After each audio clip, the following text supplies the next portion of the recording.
Hello and welcome to the first, our session zero of a then 5 session series of Dreams and Machines.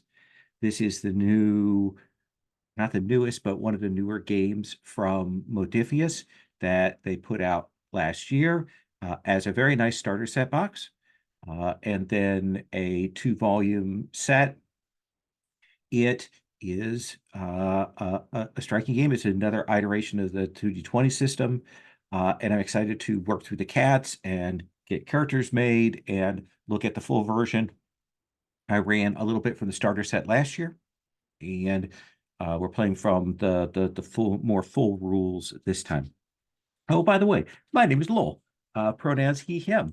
And this session is part of our Open Hearth Gaming calendar. Open Hearth is Hearth or Hearth. I'm from Indiana, so I can say it a whole bunch of different ways. Uh, but this is an online gaming club slash community that is supported by Patreon. They have a online calendar app that supports us. We record a lot of sessions and play even more sessions that we record that are available. You can find out more about that at openhearthgaming.com. There'll be a link to that in the show notes. And we'll learn about our players too in a bit when we get started on this. But as I always do with these games, we are starting with some discussion of cats, which is going to set up things for us to kind of get us on the same page, talk about some touchstones and what kind of play that we're expecting. So Dreams and Machines is a post-apocalyptic lost colony game. So the first thing to know is visually and in terms of theme, this draws heavily from Horizon Zero Dawn, from that idea of fallen society and these machines that are roving around and things like that. There's a lot of draw from that. However, the big change here is sort of at a base premise is that there was a colony project in various places from Earth that went out to settle these other planets. The planet here is known as Evera. And then there was a collapse of connection back with the homeworlds. The colonies were isolated and they developed independently. Technologies built up, nanotechnologies, artificial intelligence, world energy, all these kinds of things developed. And then there was an incident and a thing called the Builder, which was the big sort of controlling AI for the world, went haywire and started to destroy humanity. And there was a fight back against that on this planet, and civilization was in greater part destroyed. And we are in the long-term aftermath of that. We're a couple of generations removed from when that happened. A lot of technology, a lot of knowledge has been lost. Things have been adapted to. There are still bits and pieces of these machines and automatons and evidence of the builder that are out there. There are people who still worship the builder who are out there. There are things that have been changed by the builder that are out there that make the environment difficult. But our various communities have grown up from that. The big difference between this and Horizon Zero Dawn is less dinosaurs. So they lose one of the very cool visual things. But this is a world of survival and technology where people are trying to live their lives, but also discover and answer questions about the past. Uh, our aim today, what we're going to actually be doing today is we're going to be walking through the character creation process, which involves deciding on an origin, which is kind of the background, the people that you were raised with, and then choosing an archetype, which kind of your class path for this. And then there's a few other things like figuring out your temperament and some choices that you make. We're going to walk through each of those steps together. And then once we've done that, we'll kind of do introductions. We'll build bonds between characters. I'm going to ask and try to deepen some of the story things that are present in our ideas for our characters. and work from there. That's we get that done. Then we can try out some of the system, play with some of the rules, and get used to how things work. The tone of the game is sci-fi wonder mixed with a little bit of survival grit.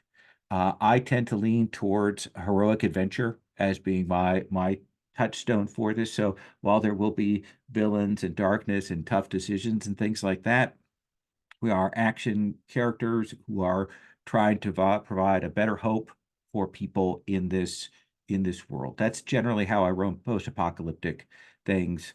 Even if there's a little bit of darkness, our characters are generally trying to make things better, and so that's kind of our general tone. I would say video game action adventure is a good baseline for that tone.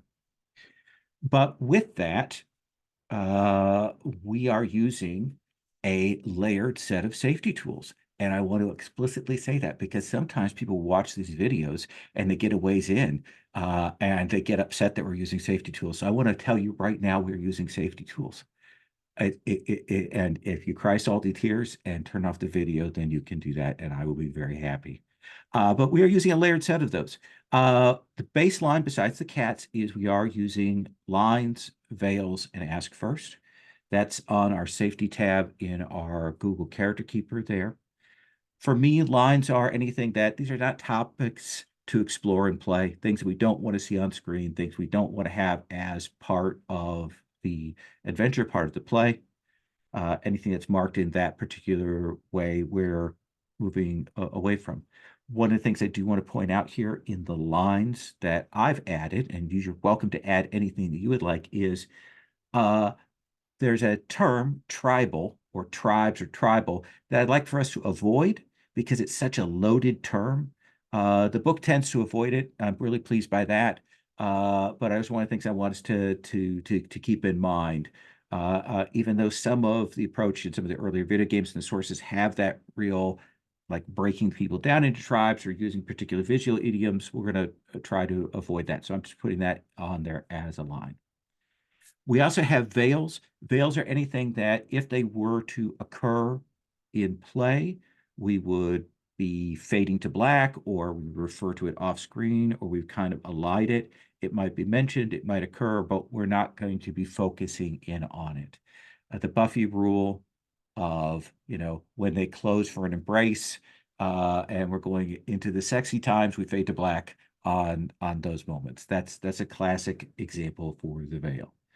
And then we also have ask first, which is a way to mark out anything that if that's going to occur as a topic or a theme or a play element, you would like us to stop and do a check-in for that.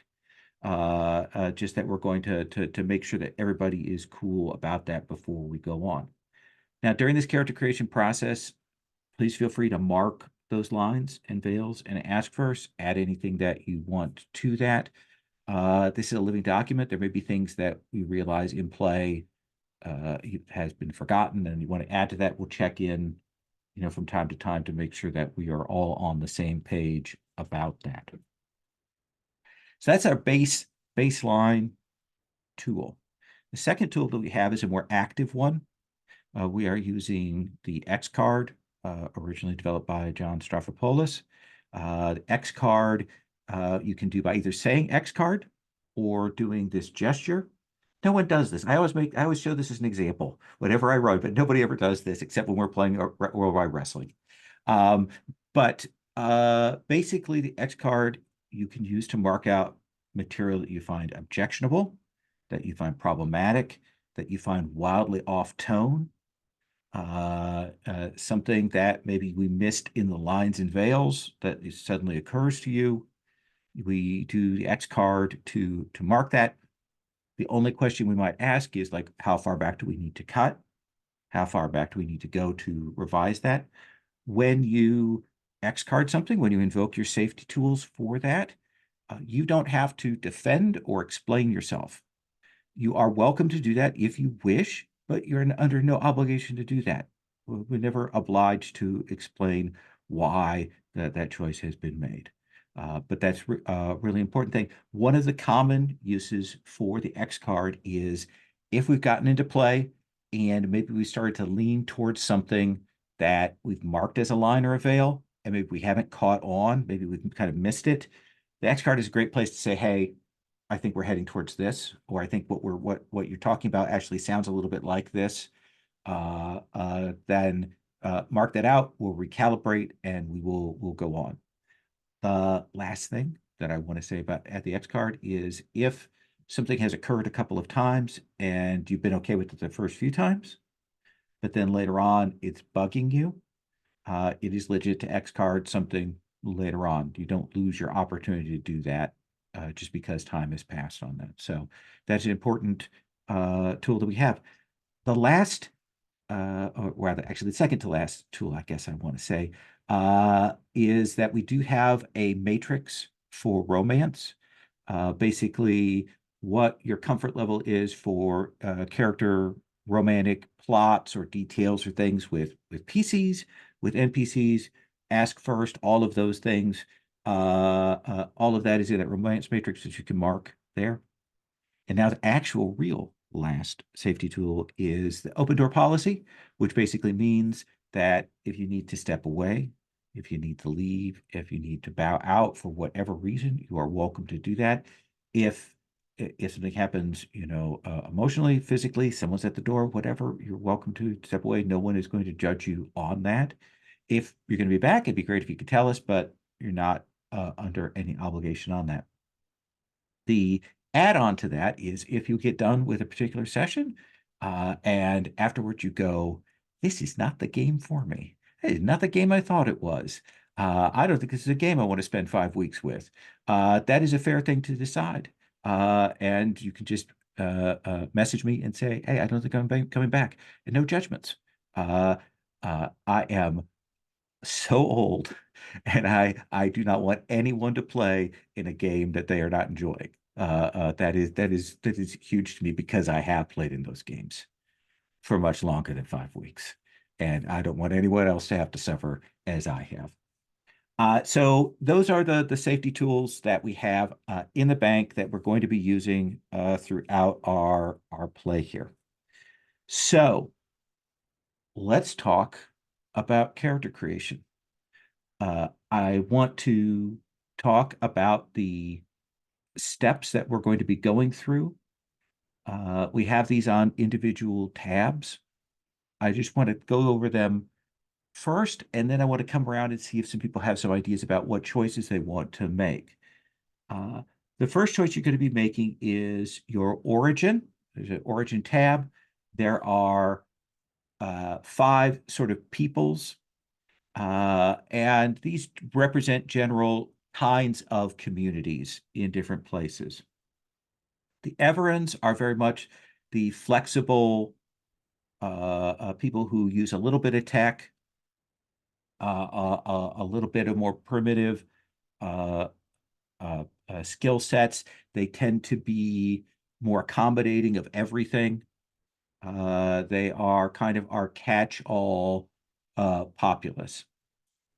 Dreamers are peoples who have focused on moving away from technology, moving more towards natural world, living in the wilderness, living off the land, approaching things in that way. Archivists tend to be from places where technology is valued, where old technologies are explored, where technology is used more freely. Spears tend to be populations that live in harsher places, that focus on hunting, on battling against threats, those kinds of things, a more aggressive kind of populace. And then river are essentially people who make their lives and living along the rivers. They are very much a mercantile people, a mobile people that move across there, with the waterways being a significant pathway for people to move and connect between communities here. So those are the 5 general types of communities. When you pick that, it's going to give you some attributes numbers. It's going to give you some values to add to your skills, and there's some choices and the special abilities that you get there. But I'll come back to that. Archetypes, we have 6 archetypes here. The first is the fixer. This is our social archetype character. These are people who specialize in making connections and doing communications. We have gatherers who are people who are agriculturalists and survivors in that way. Know how to live outdoors, know how to work with a community.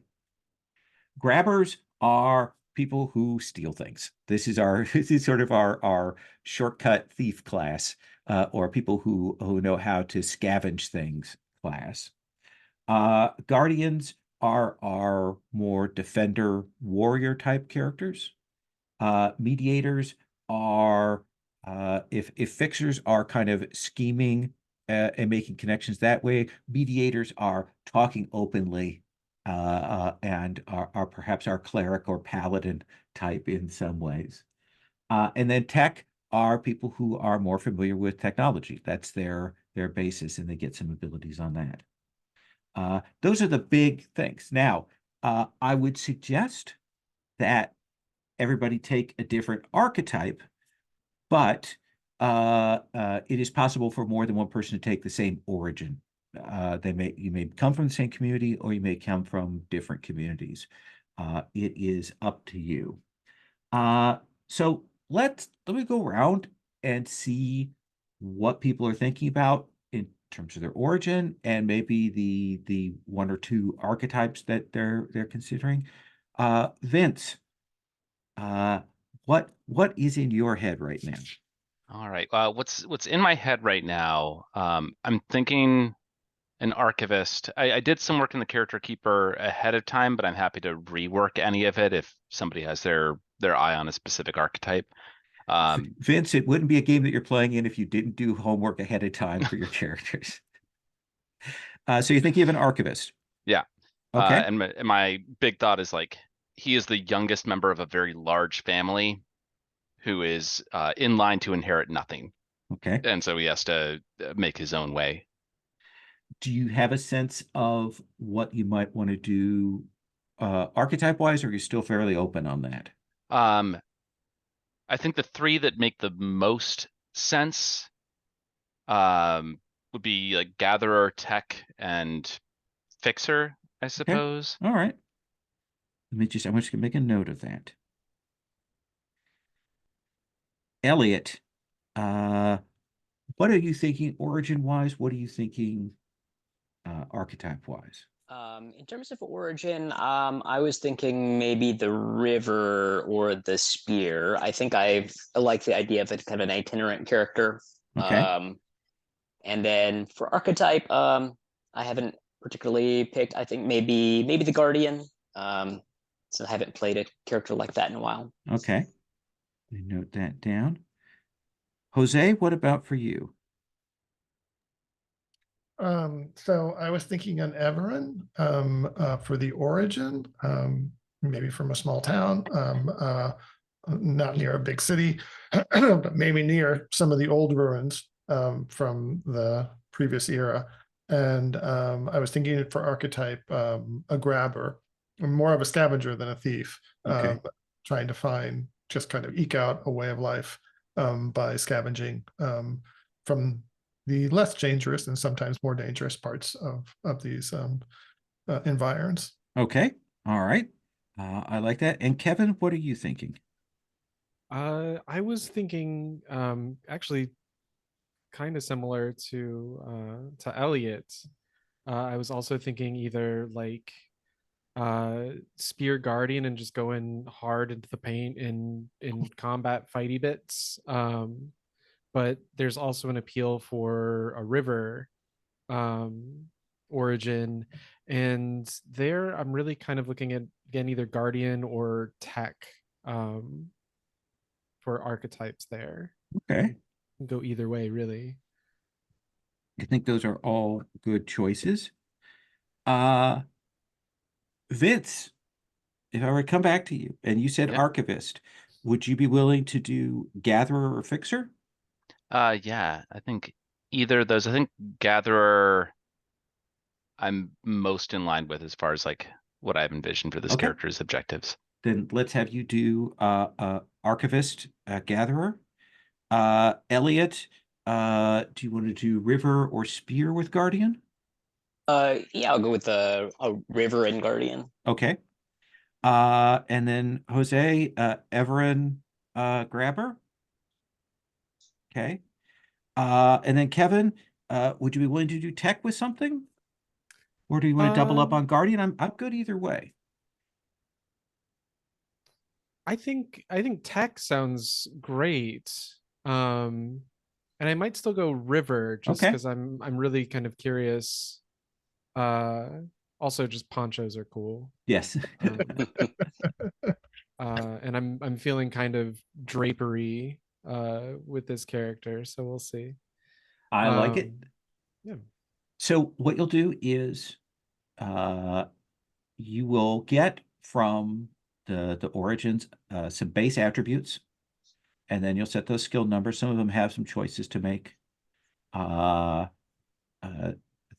Your tech level is sort of a minimum, a maximum tech level that you have.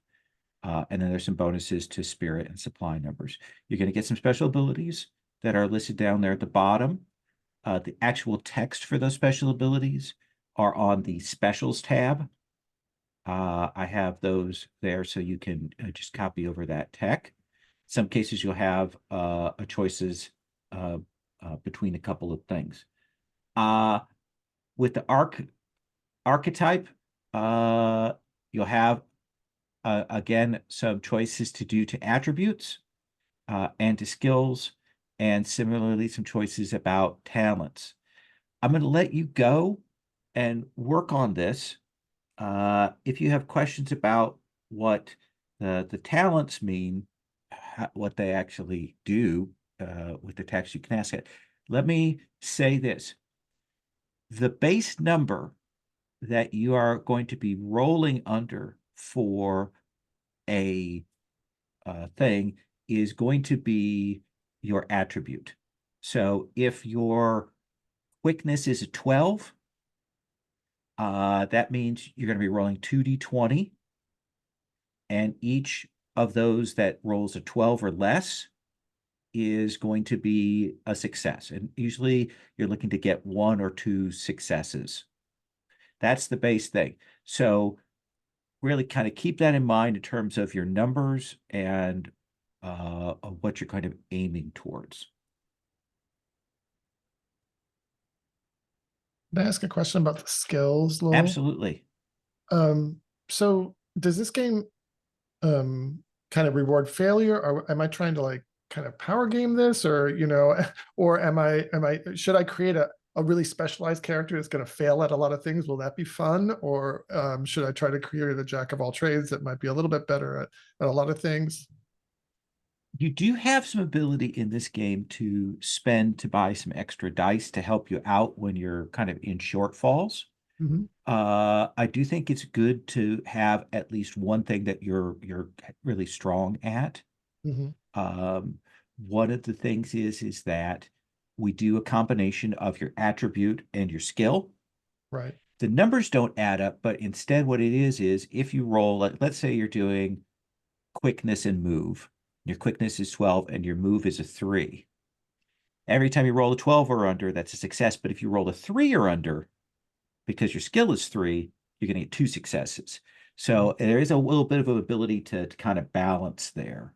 I think having one thing that you say to yourself, I'm really good at this, and then maybe kind of even out a few secondary things. Okay. And then I had an additional question about spirit. There are in the origin and the archetype, there are kind of +1s or something for spirit. Is that, do I put that, I put that in the left-hand column where it says spirit, right? Yes. But then your the red spirit is a pool, right? Yeah, your final spirit pool is going to be equal to half of your resolve, that's rounded up, plus those modifiers from your origin and your archetype. Okay. Yeah.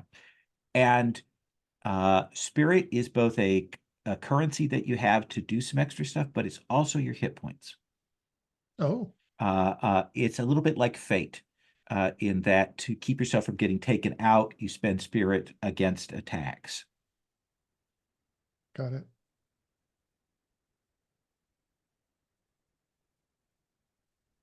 And we're all the same race, right? We're all Yes, this is a pure human civilization. just wanted to make sure Yeah, that I no, had that's that right. that's I never yeah. played the video game, so I don't know anything about this. So okay.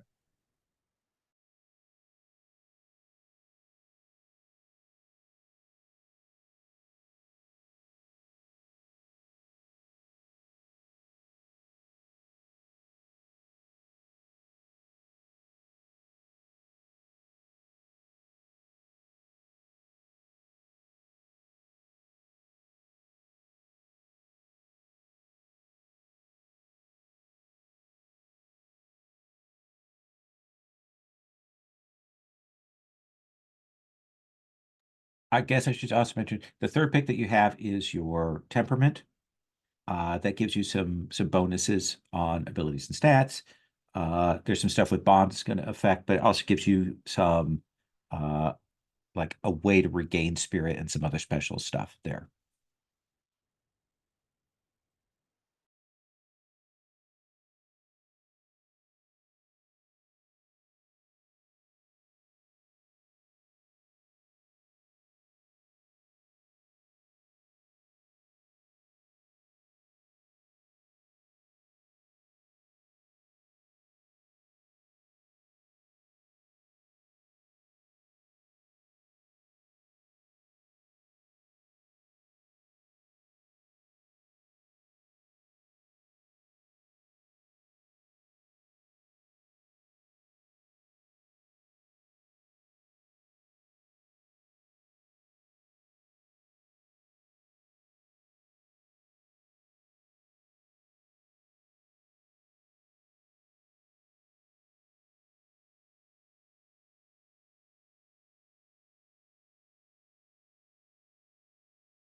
Would pause the recording during the silent, but I just realized I should do that.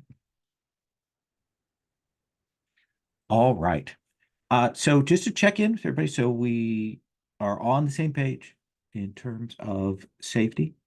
Right now, we have hard lines on sexual assault, torture by the PCs, and the tribal term, as I mentioned before. And we have veils on dental horror, homophobia, sexual content, and torture. And then we have ask first for epidemics and for mind control, with a note of not wanting any PCs to have mind control powers or using those abilities. And I'm pretty certain, at least at this point, that's not something I've seen in the setting. So I think we're good on that. But I just want to know everybody to know that we're on all on that page for those things. So Vince, tell us, introduce yourself, your pronouns, your character, their pronouns, and how you're envisioning this character. Sure. I'm Vince, he, him pronouns, and I'll be playing Devo Alaire, also he, him pronouns. And Devo comes from like a very large family of archivists. Like I'm thinking like 10 kids. And thinking that kind of the way that his society is structured to an extent, there are like expectations that, you know, it's kind of like, you know, the firstborn should be a doctor and the secondborn should be a lawyer, that kind of thing. But like it caps out at about 6. So there's no designated role that he is supposed to take within his family, within his culture, his society. So he's decided to take up adventuring and find something that is going to knock everyone's socks off. He's about 20. A couple of things that, like I've emphasized in my stats, like he's very insightful and he's very quick. Like he's not a tough guy, but he can get in and out of scraps with aplomb, and tends to be judging from some of the temperaments that other people have picked out, a bit more of a risk taker than the rest of the people here. So if he sees something that looks interesting that he hasn't seen before, he's definitely going to want to go check it out. And what did you take for your talent for your archetype? I took risky resources as my talent. So if I succeed at a skill test to claim something valuable, I can choose to add 2 to the threat to secure a greater quantity or greater value of that resource. Do you think your family was pleased, relieved, push you to go, or annoyed when you left? What do you think that was like? Um, I think they don't have high hopes for me. Like I think that what I'm kind of envisioning when we get to bonds is there might be somebody else within the group that like my family knew that they've kind of leaned on to just be like, just make sure that he doesn't get himself killed. So for the particular archivist community that you come from, do you imagine them as being a enclave within a larger community? Do you picture them as a village on their own? Do you picture them as like a group that lives in an abandoned lab? Like, what's your vision of the archivist people that you come from? Yeah, what I envision for them is that they have they very much like taken hold in the remnants of a library of some kind. Like, you know, it's probably largely data rather than books and files. I think they've picked up on some ancient history from Earth, like, you know, fragments of things, and they've called themselves the Alexandrians. Okay.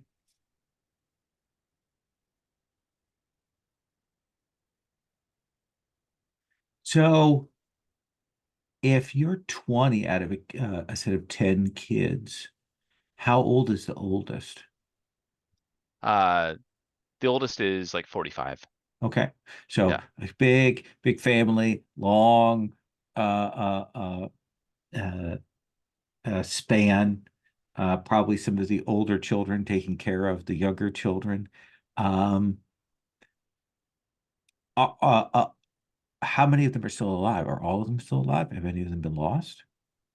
I think like my next older sibling has passed away, and I think a similar kind of thing of like trying to set out to make a name, I think, for herself. And we actually don't know about passed away Okay. for sure. Like left and never came back, and I'm thinking perhaps people that she had journeyed with have come back and they've been like, don't know what to tell you for sure. We couldn't bring back a body, Okay. but we're pretty sure she's gone. Uh, are you a maverick, or do you think you just act like a maverick? Oh, it's definitely an act. Okay, definitely an act. All right. Is there anything you regret about leaving your family? I think I don't regret leaving my parents that much, but I do regret leaving my siblings a lot. Like it was a very tight-knit family. I didn't have a place going into adulthood within the larger society. Um, but I felt really close to all my siblings. Okay. All right, I think that gives us a good a sense of things. With the Maverick, at least one of the bonds that you're going to come up with, your connections with somebody else is going to be a supportive one. Let's move on. Elliot, introduce yourself, your pronouns, your character, their pronouns, and what your character's like. Hi, I am Elliot, he, him pronouns. I am playing Corwin Lev, also he, him pronouns.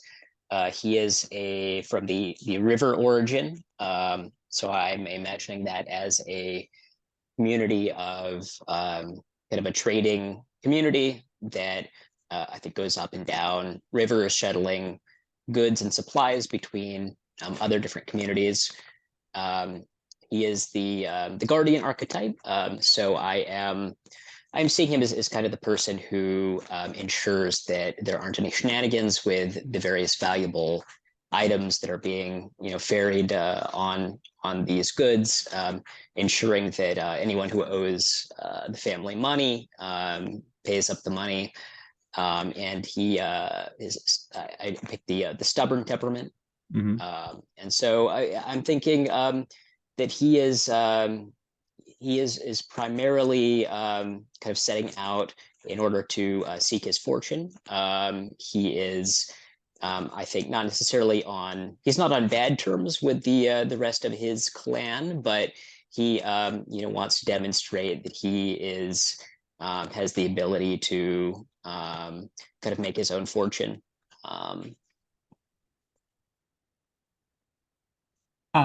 Siblings? I think he has maybe half a dozen half brothers and sisters. Okay. No direct siblings. And how are you picturing him visually? Like, what are you imagining in terms of look, height, dress?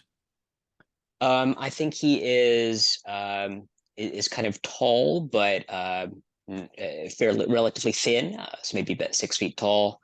Um, not especially kind of muscle bound. So maybe people would underestimate him, except for the fact that he's, I think, carrying some fairly heavy duty weapons and armor. And he yeah, I think that's kind of his appearance. So for the river communities, at least the group that you belong to, is it like a flotilla of ships? Is it a location that most live in and then ships go up and down from it? Is it a loose organization of, we have this ship and we run into others of our family line from time to time? How do you want that? Yeah, I mean, I was picturing it as kind of community that it primarily lives on the boats and is kind of on the move most of the time, and doesn't necessarily have a kind of fixed place of residence. Okay. Yeah, there's that ship boat community in the Golden Compass that comes to mind, something like that. What Yeah. is what marks out the sort of the different groups? Is it sales? Is it clothing? Is it badges? Is it something else? I think I think that there are yeah, I would say probably maybe clothing, right? In terms of actually now that I think about it, I think maybe there are kind of different degrees of um how settled people in this community are. Hmm. And so there are I think maybe some communities or some parts of the community that are have more or less a fixed residence, and they would I think they would dress in a way that was indicative um, of having perhaps more possessions or more ability to have a variety of different types of clothing rather than purely functional Ah, clothing. so that sort of acquisition, like settle, if you're settled, you get to have more stuff. Hmm. Okay. I like that. You have the never unarmed talent. Do you think that's something that is a real skill that you've picked up? Is it something that's trained from your family? Is it something else? Um, I think it's maybe more of a temperamental thing about Okay. being of kind of a paranoia of being caught unarmed or caught unprepared in a situation. Uh, I like that. All right, I think that gives us a pretty good sense of who Corwin is. Let's come to Jose. Hey everybody, my name's Jose and I use he and him pronouns, and I'm playing Jahal, who's an Everin. So he grew up maybe in a small settlement, a remote settlement. I'm thinking maybe his parents were farmers.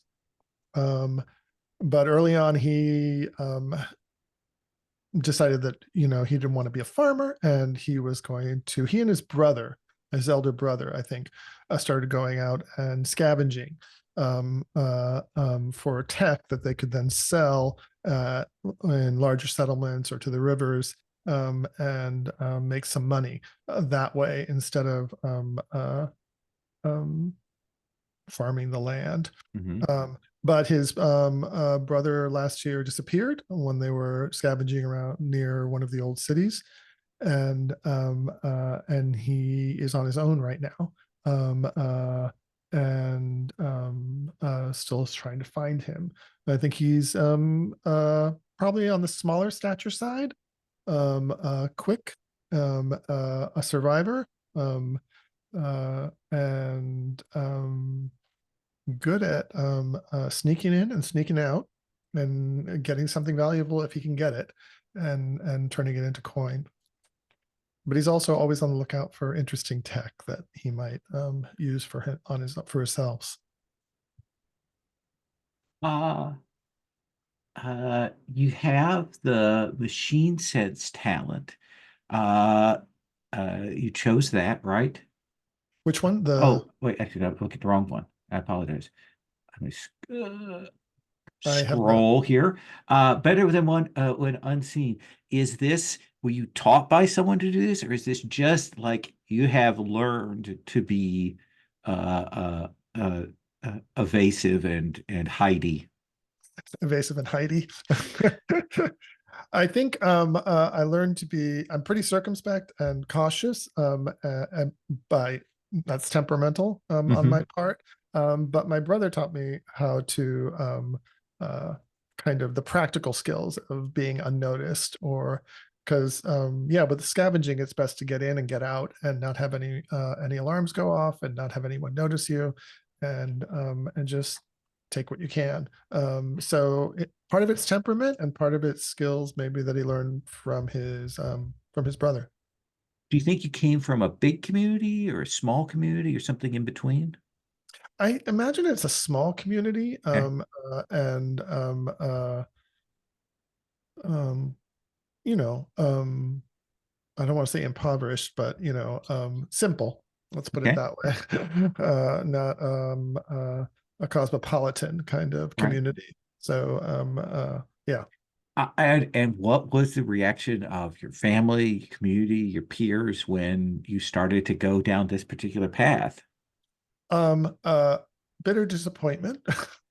And but I just grabbed onto my brother because he was the one leading the way for most of it. Now I don't know what I'm going to do that he's not around, but I'm not going back to my family because I'm already this is the way of life that I've chosen. So they don't know that your brother's No, gone? I don't know yet. Yeah, Don't know yet. So that may be yet another reason why you're not going I'm back not going to have to home right now. explain that. Okay. Yeah. So here's a chance to add something. We have the glyph pattern clothing. Right. How are you picturing that? Like, how are you picturing the glyphs that are on that? Is it archaic designs? Is it neon? Is it QRC codes? Is it something else? How are you picturing what that looks like for the particular glyphs that you have? Yeah, I've got a photo like at the bottom of my column of him, and he's wearing like a jacket, Uh-huh. and the glyphs like along the arms of the jacket. And so I think they're just like geometrical symbols all along the arms and the back of the jacket, which I think they're designed to make text or uh, what are they called in this setting? The machines overlook Yeah. overlook him or disregard him, and so And where did you get, find, steal that jacket from? oh, that's an interesting question. I'm imagining like a lab somewhere. Okay. Uh, uh, Were there people there or was it abandoned?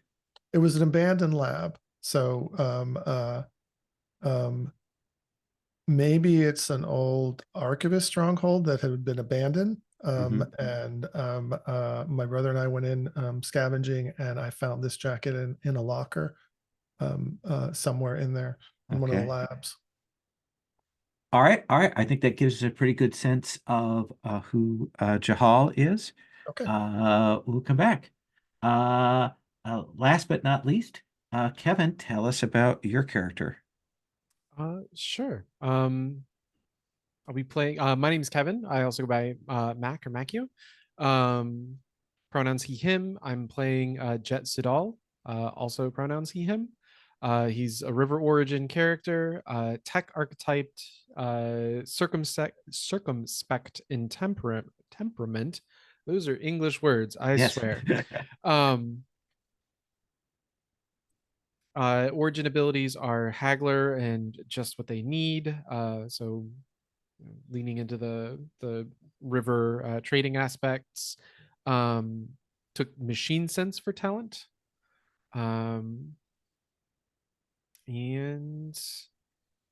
their look is just layers on layers, but over everything is just a very big poncho.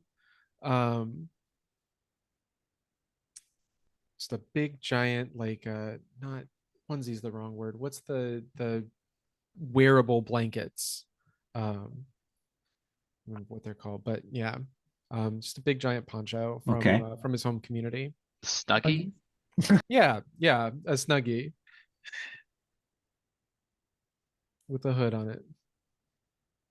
Uh, do you think you come from the same kind of river community that Corwin does, or do you come from a different style of that? Are you more settled, less settled on the boats? What do you think? I definitely think they're a flotilla community. Okay. I think everyone has to do their time actually doing ship operations. which is how he got so smart. But I think the reason that he went away, kind of pulling from the Quarians from Mass Effect, is when you reach a certain age, you have to actually go out into the world and try and salvage or buy or haggle for or acquire a piece of tech that will make the life of your flotilla better, and then you'll be welcome back in your community. So your particular flotilla maybe a little more leaning into the tech, into the advanced things, you think? Yeah, but it's all kind of like salvaged. It's all very slapdash. Um, tech from here, there, repurposed things that are not their original function. Things of that nature. Do you think that uh like the machine sets and the talents that you have, is that something you picked up from the flotilla? Is it something you kind of instinctively learned? Did you have a mentor? Is it something you've learned since you left and have been on the road? I think the Haggler and just what they need. I think the river origin abilities are things that that Jet picked up along the road. That you just kind of have to learn how to haggle, or you're just never gonna make it. You might have had a little bit of experience, or it's just a cultural thing that it came a little bit easy, and certain things from growing up maybe suddenly make a lot more sense. Machine sense, I think he had a mentor. I think he went and served under like a chief engineer on one of the ships and got used to crawling around small places and just learning how to talk to machines in that way. And was always told he had a knack for it. So I think it's, I don't want to say it's inherent, but it's something that he's been practicing from a very young age, and now it just feels like a sixth sense. What do you think your attitude towards machines is? Do machines and technology excite you? You approach them in a very practical way? Is there something else about your interaction with them? Oh, I think wide-eyed wonder. Okay. The idea that there are still things about these machines that we don't, or that we've lost understanding of. There's always, that next piece of wonder tech that could change everything.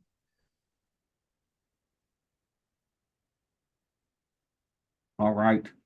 I think that gives us a good sense of who you are. We've all introduced our characters here. What I want to do is we're going to take our first break here. We're going to take 10. I want to come back and have everybody do bonds, and we'll kind of figure out connections. We can kind of shape those. And then I want to kind of set up the inciting incident, and I'll show you some of the role dynamics so you have a sense of how play goes. So let's take 10 and then we'll come back.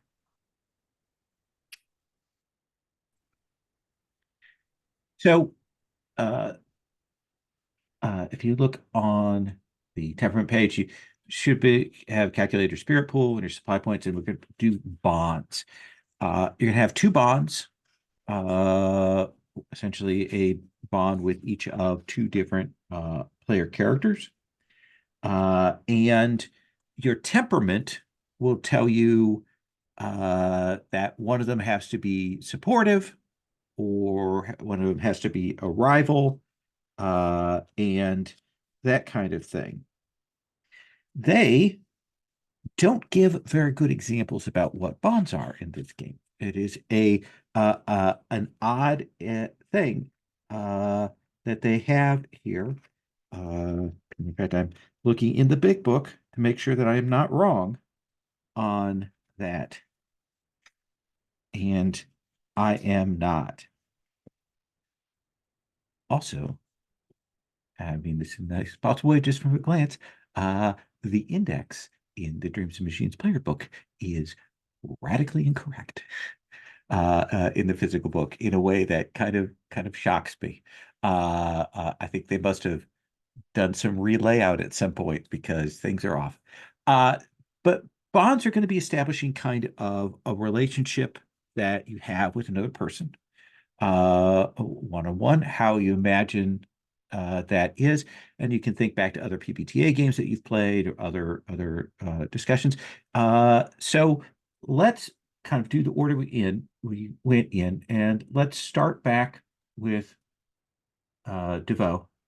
As a maverick, you have to choose one supportive bond. And I think that basically means one where a positive, you feel strongly about them. So who do you think you want to establish a connection with here? Or Yeah. assume that you all know each other, that you've been together for a time, maybe not all at the same time, but at least have traveled and know. Yeah. I think that I'd like to have that bond be with Corin. Okay. Um, I'll toss this out as like the idea of it, that your river settlement came through the Alexandria community, and traded, and that was like the moment that I decided, okay, I'm heading out. And you seemed like somebody could keep an eye out for me, to my parents' satisfaction. It's like, yeah, this guy's been through a lot, clearly. Yeah, I'll be fine. I'll be with Corwin. Yeah, we see him every season when his settlement comes through to trade with ours. Does that seem good to you, Corwin? Yeah, I like that. Okay. And Corwin, you are stubborn, so you also, at least one of your bonds needs to be supportive. So, who would you like that to be with?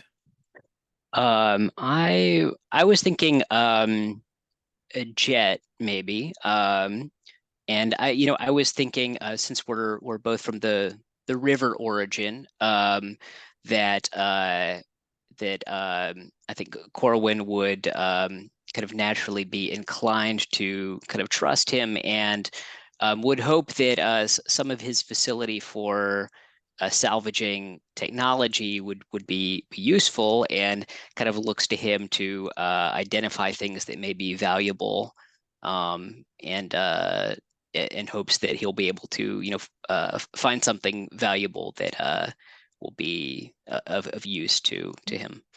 And not necessarily reciprocal, but definitely you feel like you can rely on that you have a connection with Jet. That seems good. Jet, are you good with that? Yeah, absolutely. Okay. Jahal, you have circumspect again. A supportive bond. Who do you want to have your supportive bond be with?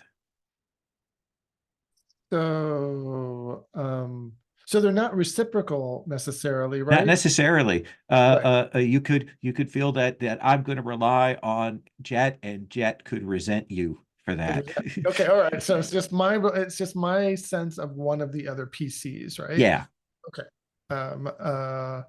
And all right. So let me just look really quickly here.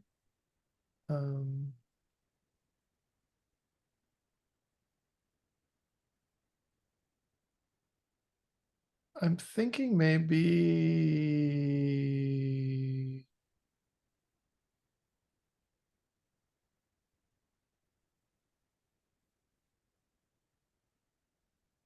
Jet as well. Okay. So Jet's a tech and a river. So maybe I was trying to fence some items off to him, and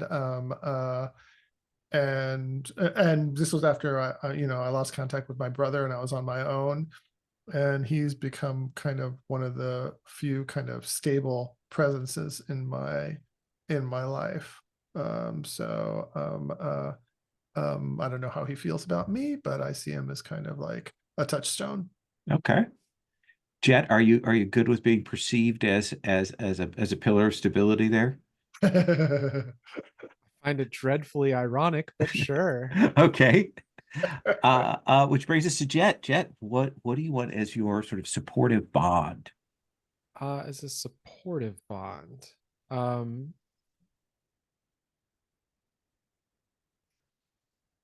uh,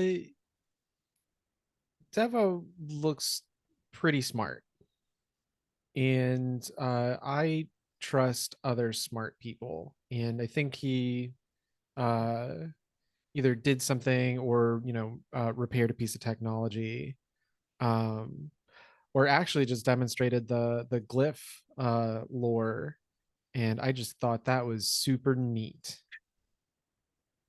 So kind of an admiration, Yeah. respect for a peer. Okay. I like that, DeVoe. Is you good with that? And that brings us back to you, Vince.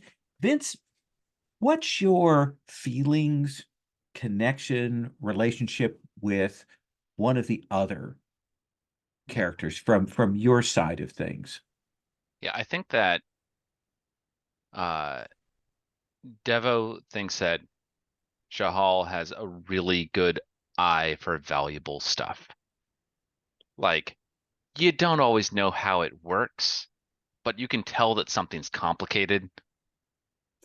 And can just kind of like pick out the um I'm trying to think of the metaphor, like, but just like pick out the good stuff.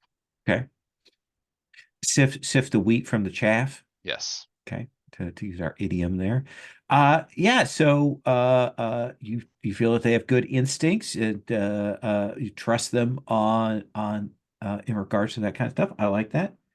Uh uh Corwin, what do you want as your other connections, your other bond?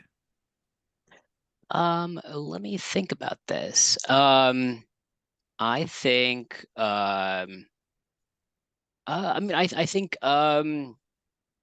think DeVoe I think I'm trying to think of how to phrase this, but I think that he feels protective of DeVoe, who he sees as someone who is not maybe not fully cut out to be on the road, and is hoping to eh, to to um, to teach him the ways of his community, and get him to the point where he's ready to remain as part of the river people. No, protective, not necessarily thinking that he has it all together. Maybe a little worried about his talents. Does that feel right? Yeah. Okay. And then Jahal, what do you want for your other relationship, bond, connection to someone else? So we haven't done any rivalry ones, right? We have not. Everybody's been all They're all sunshine. supportive. So I'm just trying to think what would be a good rivalry one. Well, I have something with Jet and something, and DeVoe has something with me. So maybe with Corwin, what would be the nature of the rivalry?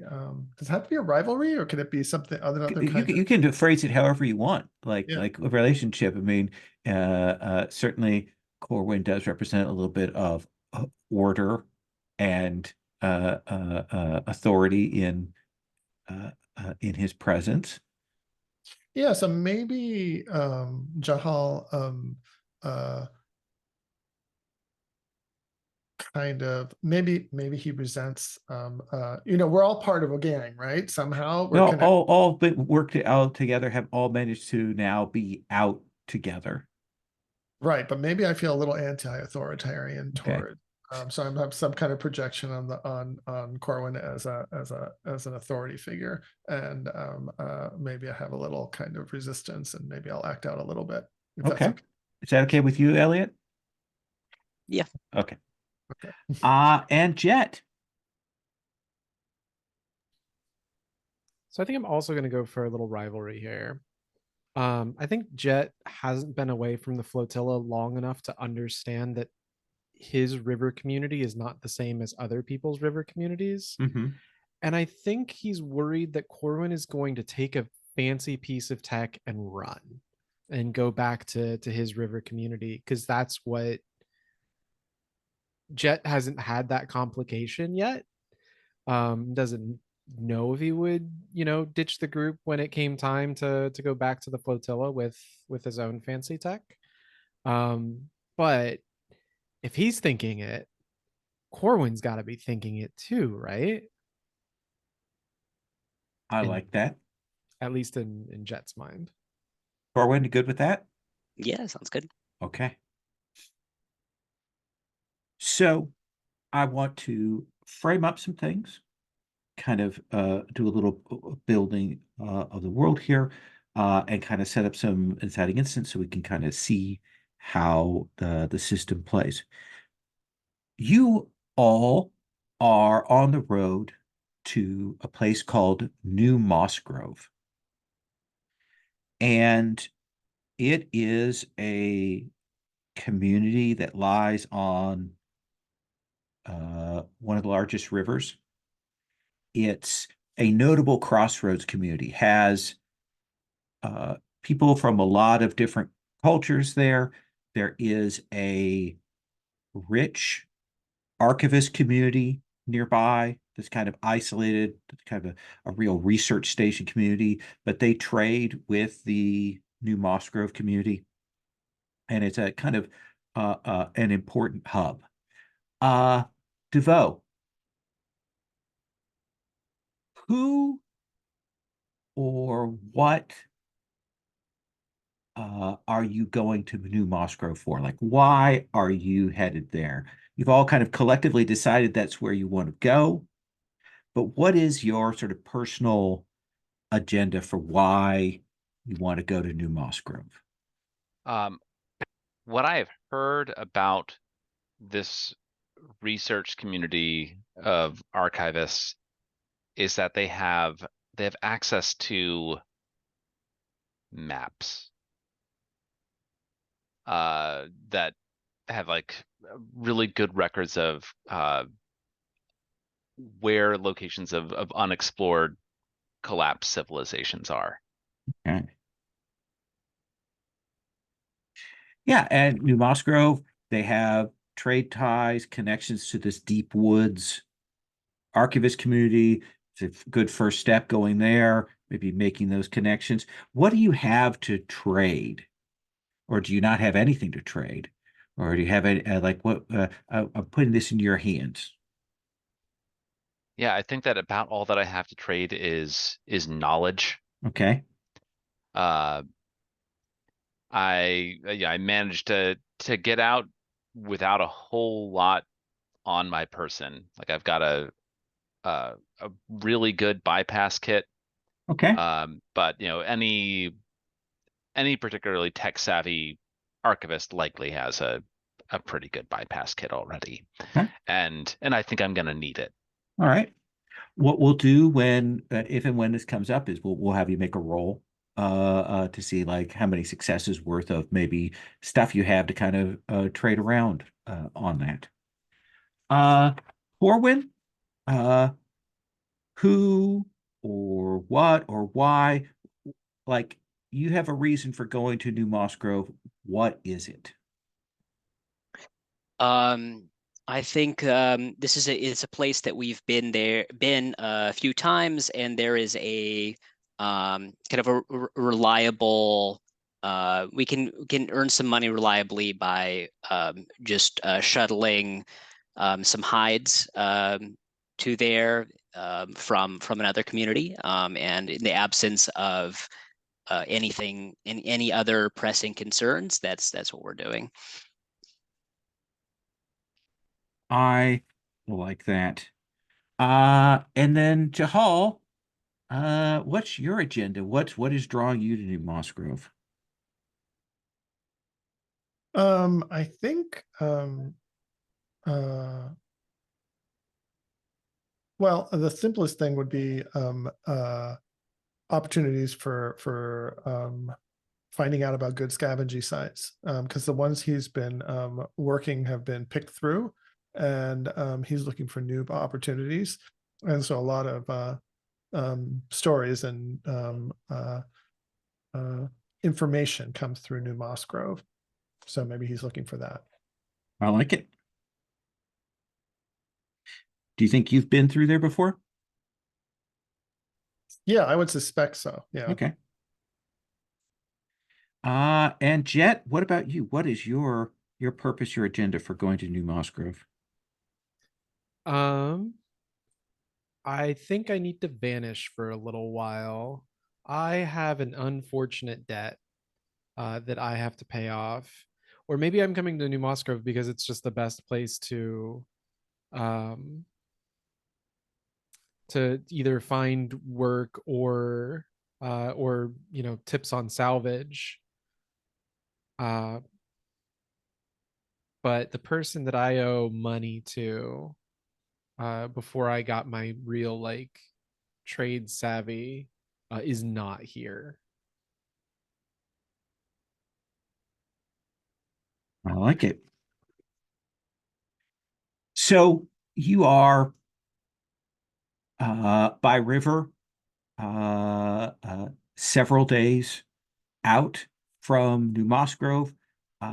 You have managed to hitch a ride, essentially on a real basic river junk with some basic goods on it. Not a real river family boat, but one that had room for you to work. You had a couple of river folk that knew how to operate things, so they're willing to take the four of you on, and you are below decks, seated there. Like what kind of space do you think you've been put in the four of you? DeVoe, do you actually have bunks, or you have cabin, or are you sleeping with piles of grain, or what? I mean, I think what DeVoe has done, like, let's say that we were put with the piles of grain. I've taken the time to tie up some. I've just dumped out a couple bags of grain and tied the sacks together to make a cot because that will keep me more stable Okay. as we float down. Corwin, uh, what is the unusual smell that has now permeated all of your clothing during your trip here on this particular boat? Yeah, so the hides that we're ferrying were treated with some with, I guess, is it urine they use Yeah. yeah, and that really lingers even after the hides have been kind of cleaned up. Yeah. Plus there's a little bit of leakage down here underneath, so it's gotten a little humid. That's gotten in everything. Uh Jahal, uh what what have you managed to acquire during your time on this boat to kind of make up for how terrible this trip has been? I think we see Jahal. He's like curled up in the prow of the boat. So towards the board, the point of it. He likes to be kind of, yeah, Okay, yeah. enclosed, right? Yeah, And you're he's you're looking down below with them, but you've got with a little them. hatch up above so you can pop Little up hatch to above, the yeah, I okay. can pop above. They're always an exit. Yeah. But I think I'm looking at I want to say something silly like some sweets Okay. that were left lying around, or in one of the sacks that I opened, and I'm just like I've just helped myself to some of those, and it's not something I ever got when I was in my village. So Oh yeah, they probably didn't raise sugar cane or anything like that. This is a real treat. Jet, uh, what is the like one actual like working piece of tech that you've seen on this boat?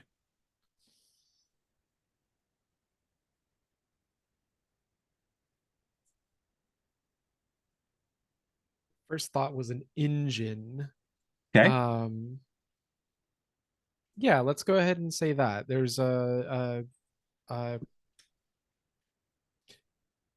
there's an engine, but what's unique about it is it's also a water filtration Okay. device. And so the water comes in and it pushes it out the back end, and that's how it can move.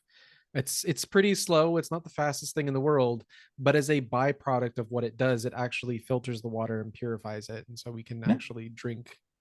Yeah, she impressed. You think, it's part of the reason why this boat can operate with just like 3 people as the crew on this. It actually looks good. So DeVoe, yes, you're down below decks, kind of sleeping on the grain. When the wall blows in, explodes, splinters in, shatters, and water begins to pour in, what do you do?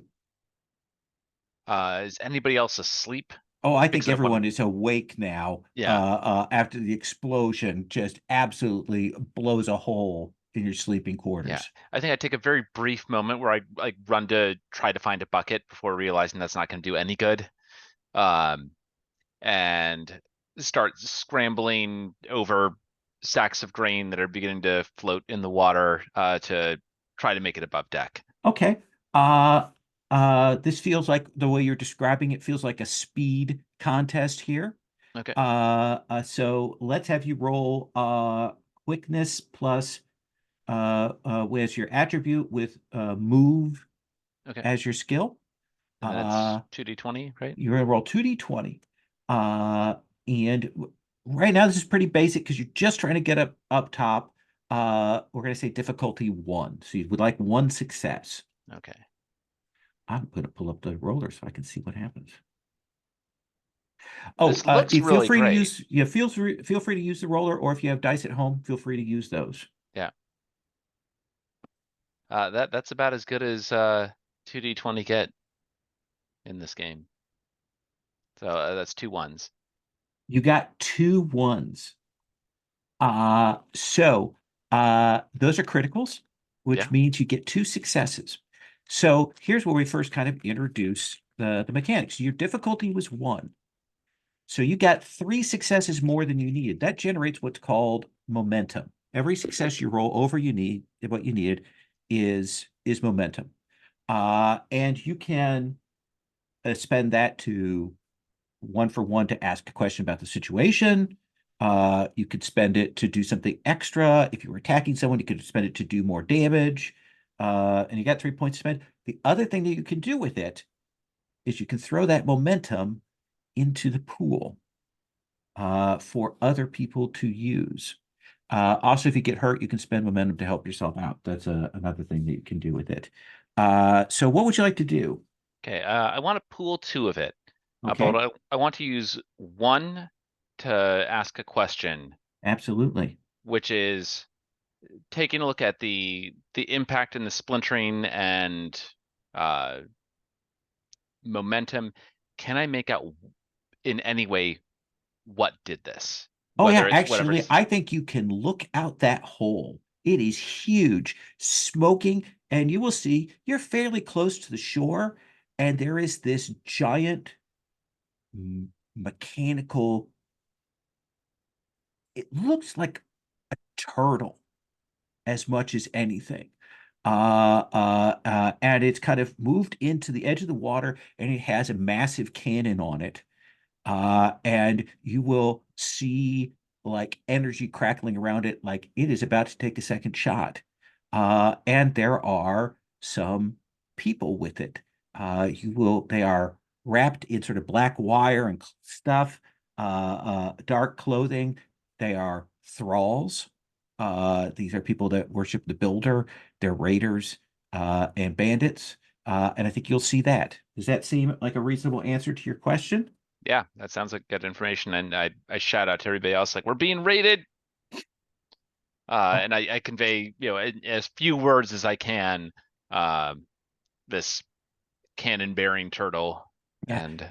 And And with the success, you will get up onto the deck. So you're out from being trapped in this flooded compartment.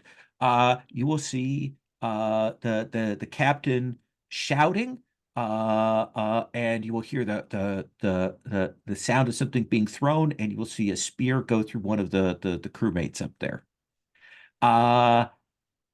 Let's come to Corwin. Corwin blows in, suddenly water flooding. DeVoe jumps, kicks, runs, leaps up top. What do you do?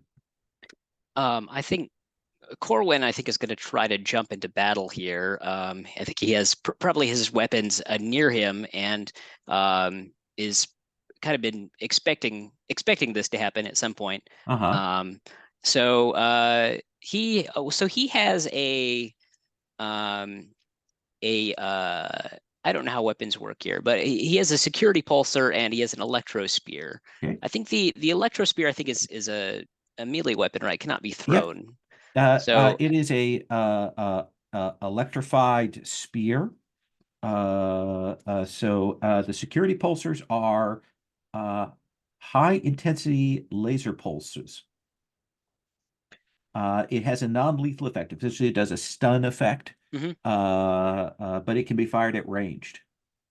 All right. I think he will take a shot at one of the people with his security pulsar. Absolutely. So this will be quickness plus fight. Does that feel right? Yep. Okay.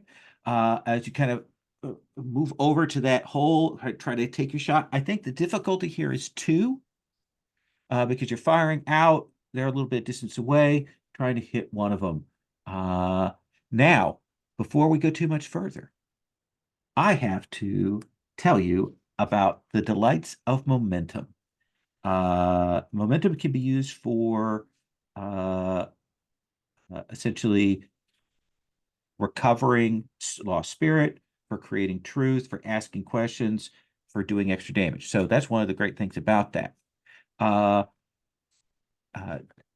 And when I mentioned that it can be used to recover spirit, this is just to suggest to you that you can always spend spirit, because spending spirit is cool.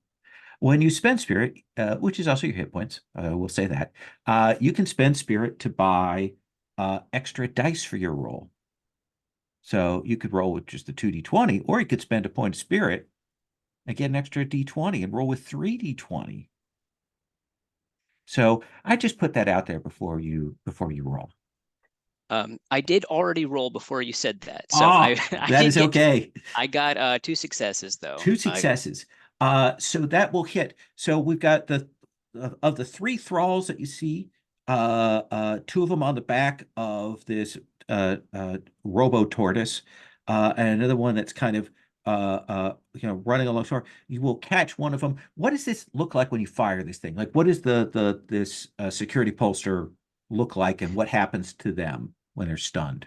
Yeah, I think it is it's about the size of a pistol, I think, and it emits, I think, a kind of a buzzing sound. I think it probably doesn't have like a visible laser beam. It's just a high intensity kind of pulse of static that zaps them and immobilizes them. Yeah, hits them. This thrall will stagger back and slide off the shell and into the water. Jahal, what are you doing? Water, grain, your sweets getting hit by this horrible muck. He stuffs his sweets into his jacket and he pops up because he's already spied the way out of this, which is a hatch right above him. Yep. And so he's gonna jump through that hatch to get up onto deck, away from the flooding water, which the boat seems to be listing and looks like it's gonna sink. Oh yeah, this is not a good hit. So I think this is a quickness and move, much like DeVoe, getting up, out, and free and clear to safety out of this dangerous situation. All right, then I just 2d6, 2d20, right? Yep. Well, I got a 2. 2. So that is actually 2 successes, because your move skill is 2. So you will get a point of momentum you can put in the pool if you want. And you are up on deck. You could also spend the momentum to ask a question if you wanted, or do something additional. So where are you all? I've just lost you. There you are. um, there's a way of declaring a truth, right?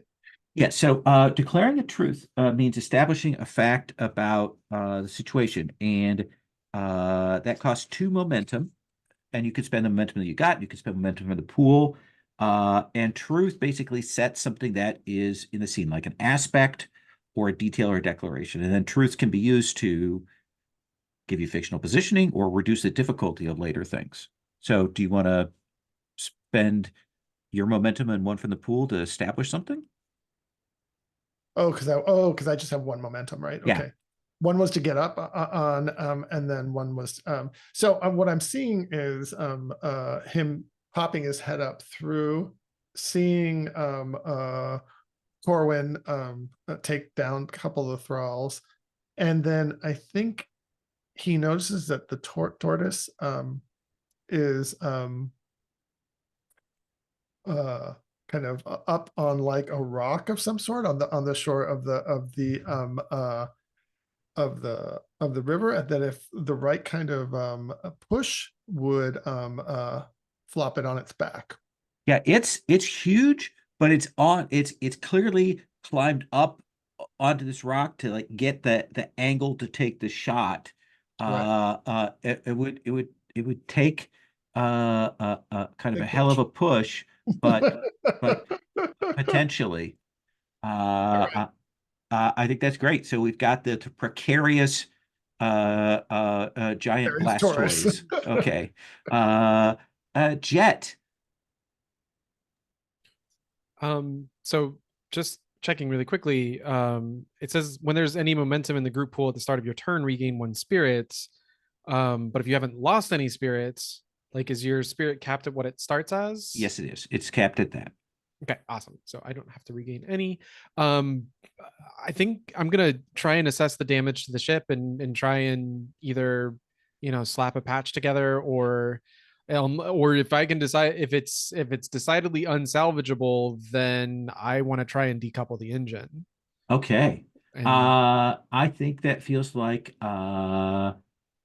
insight with operate as your skill. Does that seem reasonable? sure, yeah.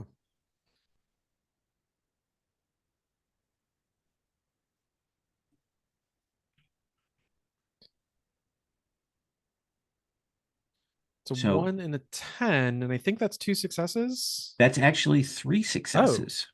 The 1 gives you 2 successes because that's a crit, and then the 10 was underneath your insight, so that gives you that third one. I think that you will realize that this ship is it wasn't particularly structurally sound before, but that shot through it has definitely made it so this ship is not surviving this encounter. But I think you will rush to where that engine is, and like what the key point is, and I think you are hitting it with your tools and yanking out the main component of it. Does that seem fair? Yeah, absolutely. Yoink. I will say it is pretty big and heavy. Does that seem like a fair kind of cost there? Yeah, I think so. Okay. So right now, you and Corwin are still below decks as the decks are flooding.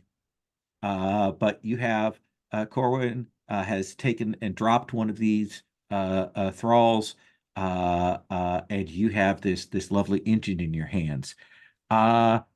DeVoe, you are up on deck. You feel the ship starting to give. You see that Blastoise there. What are you doing? Yeah. What seems to be the captain's priority at this moment? Is he just trying to like get off of the ship at all, or is he? He is scrambling for essentially a ranged weapon here. He's kind of let go of the wheel and is preparing to repel boarders. And Jahal, have you shouted out anything about like is this personal knowledge that you have about the angle that this tortoise is at? Yeah, I would say the tortoise is is vulnerable. Let's put it that way. Yeah. Yeah. And I think I'm like assessing that whole situation. How far away is it at this point, Lowell? Well, I mean, you might be able to try and steer the ship into the tortoise to knock it off, except that there's this wrenching sound and you hear the engine stop. Okay, well that's probably not going to work then. Yeah, I think what I'm going to try to do, just for the heck of it, like this thing is, the ship is splintering. We have chunks of wood that are floating into the water, and some of them probably look just about long enough that they can make a really good lever. Okay. And I think I jump overboard toward the tortoise to try to like grab onto some driftwood and start paddling in that direction, just kind of hoping that I'm inconsequential enough of a target that I'll be ignored in favor of what they consider their real objective. Okay. Jump in the river, grab one of these things, and swim over towards the tortoise. So, I think that this is definitely a question of your physical strength. So I think this is a test of might. Mhm. Do you think that's move? Do you think that's survive? What do you want to use for the skill on this? I think I want to use survive Okay. in this case. So might plus survive. Now, if you want, you could spend spirit to give yourself an extra D20. I think I will. Yeah, because we're talking, I think This is it's not a good idea. yeah. So I think this is difficulty 2 to get one of these pieces of wood and keep your paddling. I think it's difficulty 3 to do that and get to where the tortoise is at. Does that seem fair? Yeah, that does. All right. I got 1 success. 1 success. So I think that you will get a hold of this wood. You are paddling, but I think that you will see one of the thralls that's on the back of the tortoise, the one that did not get stunned, sees you and is aiming to take a shot, which I will do after all of the other PCs have gone. Yeah, like your eyes meet, lock, and he looks at you. Yeah, I could add a bit of color if you want to be a little extra mean Please, to me. please feel free. Which could be like, I've been in a boat this whole time. I don't really know the strength of the current of this river. Yeah, you don't want to let go of this flotsam paddleboard that you've grabbed onto, I think. Yeah. Let's then come to Corwin, out through this hole that is rapidly getting less of a hole because the water is as a boat sinks, but you will see DeVoe leap off into the water and grab onto some of the debris. Yeah, I mean, I think Corwin is, I mean, I said he was protective of DeVoe, so I think he's kind of used to DeVoe having bad ideas like this, and he is going to try to jump into the river after him to try to assist him. Okay, I think this is also another might check to swim through the hole, grab DeVoe, and probably swim toward shore to potentially to get him to safety. Does that seem fair? Yeah. Okay. Does that feel like move or survive? I think sounds like move to me. Okay. And I will spend a point of spirit. Okay. So 9 /2. Oof. I got 1 So success. you got 1 success. So I think 1 success gets you to where DeVoe is at. Now, I will say this. You can also spend a spirit to re-roll one of your D20 if you want. Yeah, I'll do that. Yeah. I mean, you're losing money not spending your hit points. And that gives me, what was it? Well, let's see. I rolled a 10. Yeah, so So that's that going to be a failure again. Yeah. yeah. So I think you are struggling swimming. This current on this river is heavier than you thought it was. You have gotten to Devoe, but you are both still in the water. Jahal, you're up on the boat. You were excited because you saw Devoe maybe leaping to put your plan into action, and that did not go well. And then you see him and Corwin as sitting ducks there in the water. Yeah. So I think Jahal is going to, he has this repulsor glove that creates like a wave of kinetic force. Mm-hmm. And he's gonna aim it at the side of the turtle to see if he can flip that turtle Okay. with the thrall on it. I don't think that's easy, but It is considerable force from this thing. I do think you have to kind of get to the edge of the boat, Mhm. get over to that.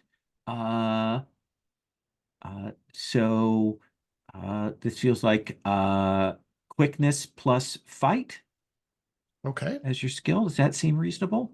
sure, that seems right. And I think this is difficulty 3. oh my goodness. All right, well, so that's hard. So I should take something, so spirit is what we use to get You an can spend a spirit to give yourself an extra die. okay. I will do that. Although, so if I don't make 3, if I make 2 or 1, is 2 or 1 different from 3? I mean, obviously it's different from 3, but is it any good or is it just simply? So here's how I would read that. A 2 would be, I would give you success, but there would be a cost. Right. Okay. 1 would be a miss. Got it. All right. Good to know. And then just quickly look here. I already used something from the momentum pool, so I don't want to use any more. So yeah, let's do with 3 and see what happens. Okay. So I add another one and I roll. I think that's just 1. That right? is just 1 now. I could re-roll 1. You could right? spend a spirit point to reroll 1. I think he's scared that his friends are going to get blown out of the water. I think that's fair. So I think he's going to re-roll 1. And so that'll be 2 spirit. I'll take that off in a second. Okay. Let's see. Oh, that's too many. Just 1 D20. Oh, that didn't work either. So you that will look? fire this off and it will hit this tortoise. I do think that for purposes of being somewhat generous, I think that is going to shake the thrall that was aiming at Devoe and Coram. But I think that hits it just as the tortoise fires its second volley. Thanks. And I think that it kind of turns it a little and it hits a midship on the sort of front part of it, where the captain and the crew are there, and rips that whole section of the ship out. And the front of the ship just lets go from the back there, and it is sinking precipitously. Jet, you've got this engine in your hands. You're very excited about this, and then boom, up ahead of you, just the ship gets torn away and water starts pouring in. Yeah, we've got to. I don't even know if we can swim with this thing, but I guess we're about to find out. So we've got to abandon ship with it. We'll look for the closest way to get off this sinking vessel without getting caught underneath it. Yeah, well, luckily you have this big open area that got torn, so you can move towards that. I do think because you're Right. hauling this, that this is a might test. Ooh, okay. And either move or survive. It's the same either way, 7 and 1. So I'm definitely gonna spend a spirit. Do you want to spend 2 spirit? You could buy more dice than just the 1. Sure, let's go with 4 dice. Knock me down to 4 spirit.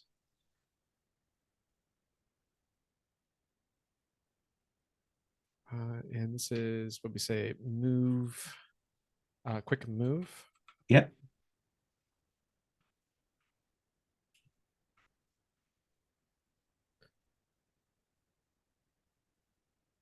It is still a fail across the board. So I think that you will leap out there to get that. And that 20 is a complication.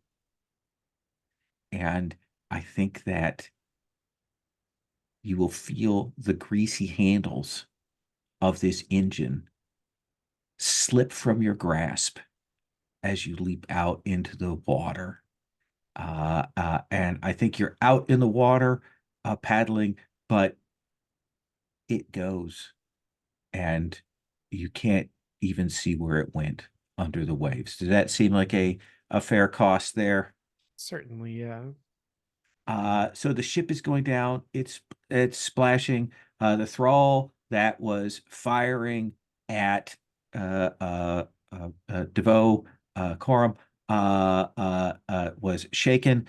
The third thrall that was making its way up towards the boat to maybe engage is paddling back because the ship is going down much faster than it thought. And so that is our situation there. I will spend a threat, I think, to get that thrall back in shape. And as a threat, DeVoe, the turtle has been shaken, but not knocked free. You've still got a thrall that is aiming the gun at you, but Corwin is there with you and has kind of steadied you in the water. Okay. Actually was kind of being studied in the water. In the world of like group actions, oh, gosh, I feel we get closer to this guy, he's gonna fire on us. And You I certainly kind of think try that to rush him. The way that assisting works in this game is if you want to spend your action to assist someone else, essentially they'll take their action and then you get to basically roll a d20 to contribute your assistance to them, so they Yep. get an extra one. And I think the way that I want to approach this, I still want to keep my hands on the board, but I want to dive under a bit, hoping that I'm a harder to hit target that way, and that whatever momentum is coming from what I'm being shot at with gets broken by the surface of the water. Okay. I So saw a is Mythbusters your episode. concern Devoted. is it to boosting Corwin to an attack? Is it trying to evade being shot? Like what? How would you describe your action here? I mean, I think like my main thing is that I don't want to get shot. Okay. And if in that process I'm able to get him closer, Well, let's see that's how much great. momentum you generate. I think this is quickness plus move. Okay. You're just trying to get to the shoreline. Yeah. I think 1 success to get to the shoreline, 2 successes to get to the shoreline and not be a target. Okay. I'll spend. And I don't have a lot of resolve, so I have a pretty low spirit compared with everyone else. Yeah. Now, mind you, there is a momentum in the momentum pool. You can always spend that to get yourself back a spirit. Oh, and we're supposed to be a recovering spirit if we start with momentum in the pool, somebody had said, right? If that's your particular temperament thing. Oh, if that's your temperament, it's not mine. Yep. Okay, 2 successes. 2 successes. So you will dive under the water, kick forward, and get out of this current and get towards shore, out of sight of this thrall. Corwin, you steadied DeVoe, and they are making their way towards shore. But you've got this looming threat as this a thrall is kind of cocking back with a spear.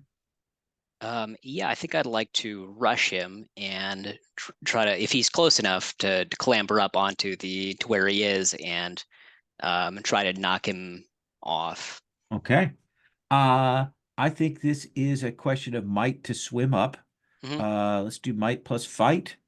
Yeah. To do that. I think difficulty 2, because he's kind of the tortoise has been rocked. He's got his feet a little bit shaken, and he's pulling back with that spear. All right, and I'll spend a spirit to get an extra die. Just need 3 dice.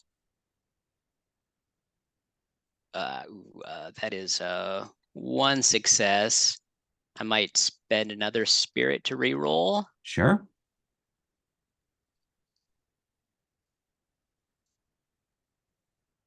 And that's a failure.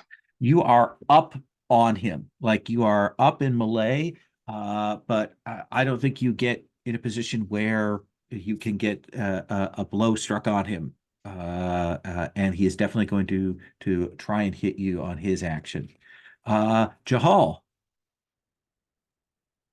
All right, so I'm on the boat, right? Still, what is left of the boat? what You is are left of the the sole boat? remaining boat-bound person. And I see my 2 friends. One's made it to the shore, right? Is that what you Yes, said? DeVoe has made it to the shore. The threat you have is this tortoise, but it seems to be very fixated on the boat. Right. There are 2 thralls, one that's swimming back to the shore, and the other one that Corwin is engaged in combat with. I don't think you see Jet. I don't think. Oh, Jet. Uh-oh. Did I see Jet? Jet was below deck, so I Didn't come up top. didn't come up top. Okay. So maybe what I'm gonna do is put the boat between me and the tortoise and dive off the other side and dive down to see if I can find Jet, who may be sinking. Okay. Or yeah. Let's do quickness plus. What do you want for this skill here? You think is Let's that what are my move? Is skills? that study? Is that survive? I'd say maybe move. Or I mean, they're all the same for me. Okay. 2 and 2. So, what a move or survive. Yeah. Quickness and move. Navigate the natural world. Yeah. All right. And so, oh wait, I think because there's momentum in the pool, I get 1 spirit. Yep. So that's good. So why don't I spend that spirit right away? I get it. The spirit reset at the end of a scene or something like that. You will have a chance to catch a breath and to regain some Okay. immediately after the scene for you'll get a couple spirit back. All right. So yeah, I'm trying to find Jet, Okay. see if I can help. And also a little bit of survival, like Okay. getting something, the boat between me and the tortoise. So 1 success to keep yourself steady, 2 successes to find grab Jet. All right. And this is 3. Oh, that's not good at all. Those are all failures. And I guess I could. I guess I'll re-roll 1. Okay. And That's a 9. I So think that's a that's success, a right? success. So I Yeah. think you are in the water. You have put yourself between the enemy, the boat between the enemy and you. They can't see you, but you're not seeing Jet. Yeah, the water's murky and I can't see which way is up and yeah. Jet. th- the river is a fickle mistress, and is bobbing you about. Uh, what do you want to do? Try and right myself, orient myself, and probably make it to shore. Let's have you roll might or quickness. Um, plus move, I think. It's the same either way. 7 and Yeah. 1 again. I get 1 spirit back. Yep. Because we have momentum in the pool. I will immediately spend it to get a 3rd dice on this roll.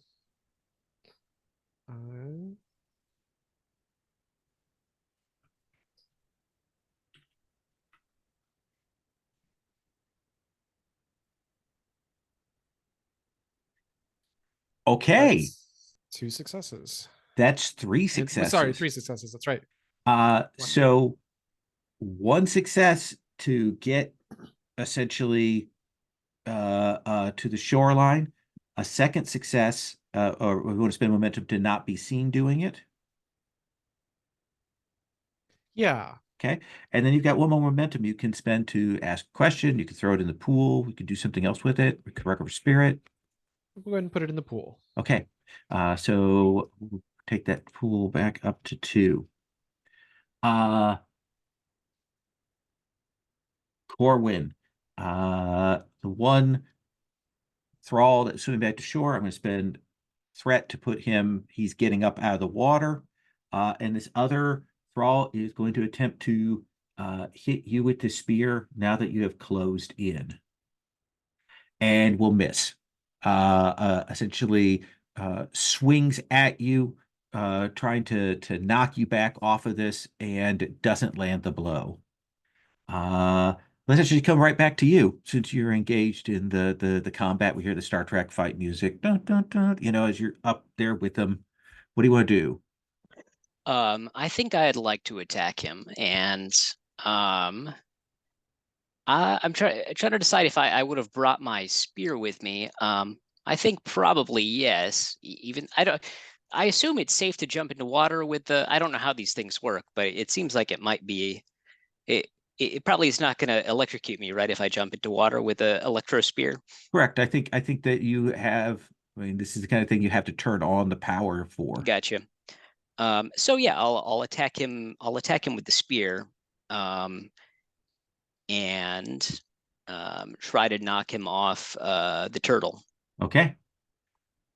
Let us have you roll. I've got no successes for my defense, so difficulty is 0 to hit him. All right. I will. All right, I'll just roll 2 then. I got 1 success. 1 success. So you will swing that and strike him, and the electro spear is pretty significant. So if you want, you can completely take him out by spending that momentum, or you can kind of stun him right now with this strike, or you can throw momentum into the pool. Yeah, I'll add the momentum to the pool. Okay. Then you'll regain a spirit. Yes. DeVoe, you Yeah. will see Corwin strike this guy with the electro spear, knock him off into the water. Clearly doesn't kill him, but definitely knocks him out of position. And there's another one of these thralls who has just gotten up out of the water. So I think I want to. So this other thrall is still standing in water, Yes.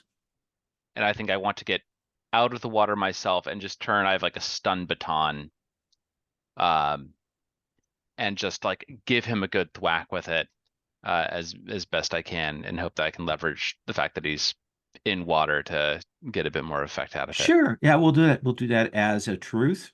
But so let's say quickness with fight as your focus there.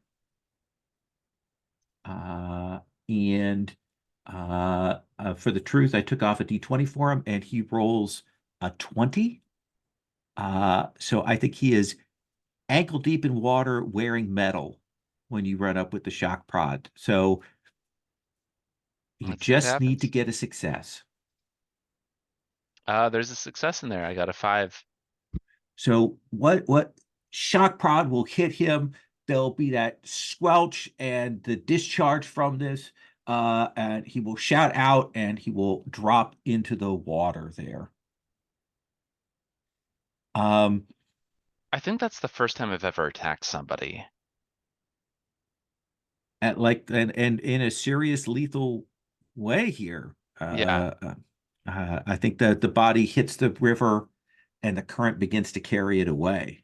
Yeah, and I think I stumble down in kind of the mud or whatever I'm in at this moment, just kind of in shock. Jahal, as the boat disintegrates and gives way, you'll look. You will see Corwin and DeVoe seem to have dispatched the last 2 of these thralls, and this tortoise clearly had a very basic command, and with the boat destroyed, it's just sitting there on the rock sunning itself. You will see Jet getting out of the water. Oh, that's right, Jet.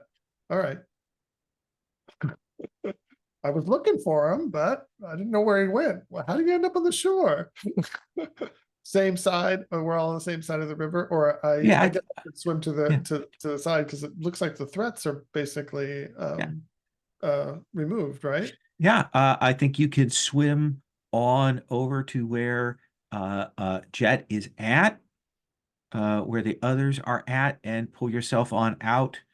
What do you say to them? What the fuck? I don't know how you say what the fuck on Evera. But I think Jet, what kind of condition are you in? Are you coughing up water or are you okay? I think just given that I've only lost a couple spirit, I think I'm fine, but furious. Like Jets, first thing they do is take off their poncho because it weighs twice as much when it's waterlogged. And is like gonna hang it up on a tree branch or something nearby. And it's just, I lost it. I can't believe I lost the engine. Can't believe I just killed somebody.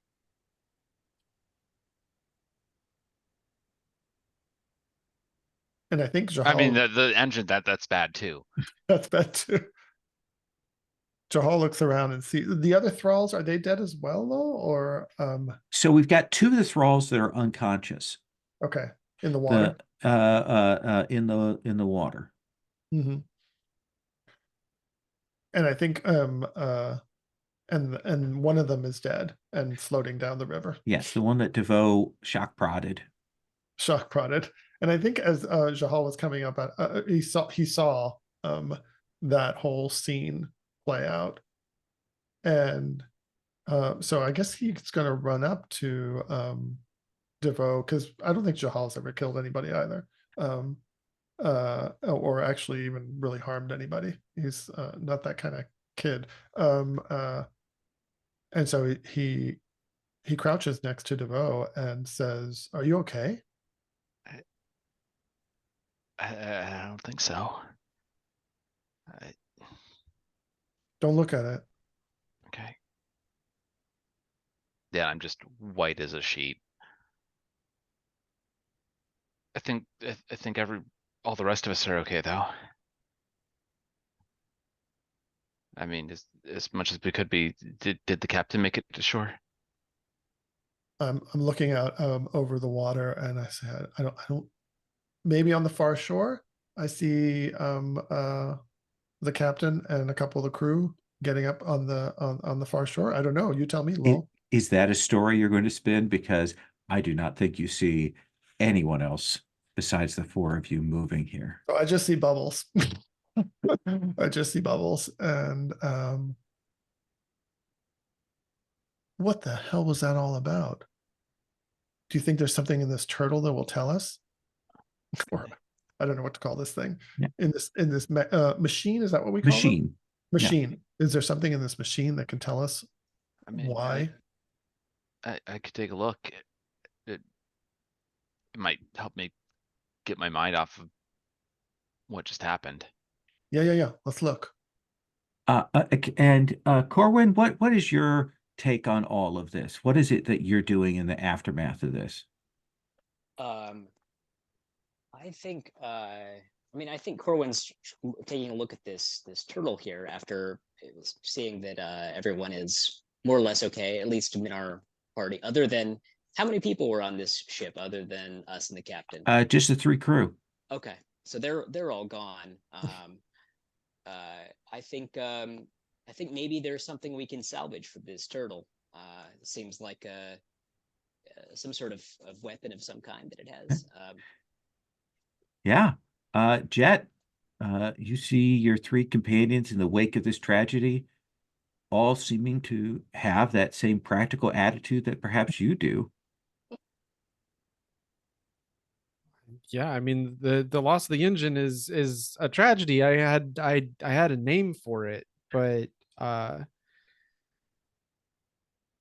well, if there's something to salvage, at least maybe that'll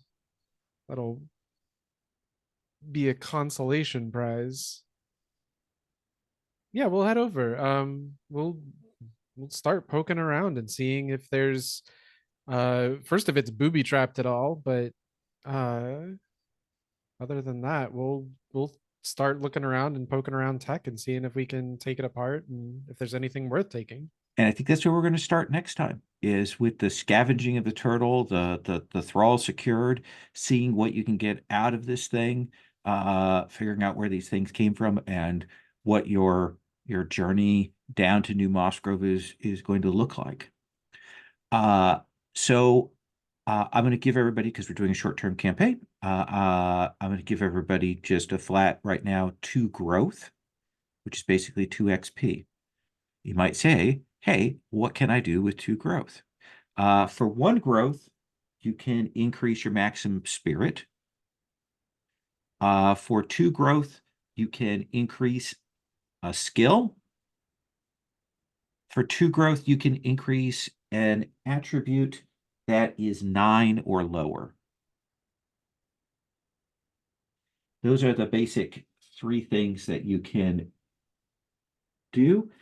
Oh, the other thing is you can take an additional talent.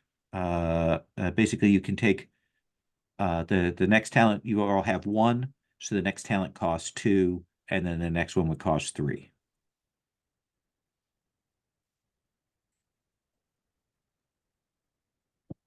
And the spirit is just 1-to-1?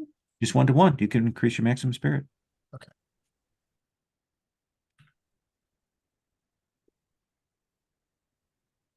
Sound reasonable? Yeah, can we think about that and do it? Absolutely, yeah. Well, this is basically, we've done a scene so you can get a little feel for how the mechanics work, and so that we can have some tragedy. And we'll also check next time if people want to move some points around, or if they want to shift things, or if they want to choose different talents. We'll also check in on that. And we'll hold off and do stars and wishes after we've had a full play session to get through that, but we will get that set for next time. Sound cool? Yeah, sounds good. Okay. I am going to stop the recording. I will stop the recording here first.